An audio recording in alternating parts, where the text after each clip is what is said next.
The G-men are rested and headed off to the Windy City this week. The Bears back at home after spending a disappointing weekend in Hollywood. The clock says predictions should be here in a minute, but right now it's a quarter past stats 30. The Giants are coming off a bye, but are hoping Daniel Jones picks up right where he left off before the week off. Finally throws to the end zone. Touchdown, Darius Slayton. Jones threw for 308 yards and 4 scores in Week 10 against the Jets.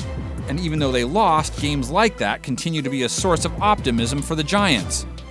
One avenue Jones might take to continue that forward progress in this matchup, looking Evan Ingram's way quite a bit. Goal off the fake to Barkley to the end zone. Touchdown, Evan Ingram.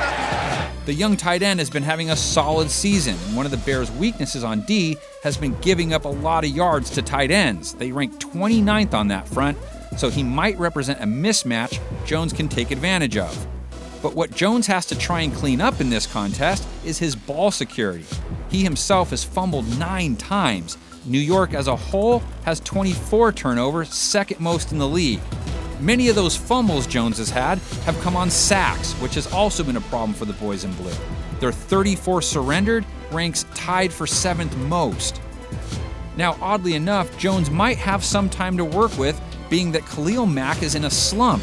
He's only had 1 sack in his last 6 games, and the Bears didn't sack Jared Goff a single time last week.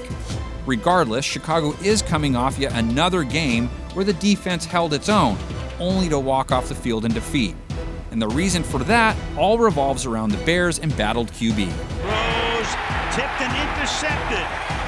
Flag is down, Troy Hill with the pick. Mitch Trubisky's detractors are growing, and for good reason. Trubisky's performance against the Rams was just the latest in a string of disappointing performances. He simply doesn't appear to be going through the route tree, instead letting it fly to the first option, and often not connecting on those throws. And when he is completing passes, they aren't going very far. The Bears averaged just 4.2 yards per pass against the Rams and are 30th in yards per attempt on the season. The Giants' pass D is the way to move the ball against them too, as they've been stronger against the run than against the pass.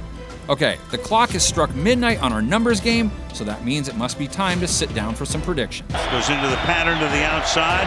That pass is caught. But a touchdown is the initial signal for Tariq Cohen.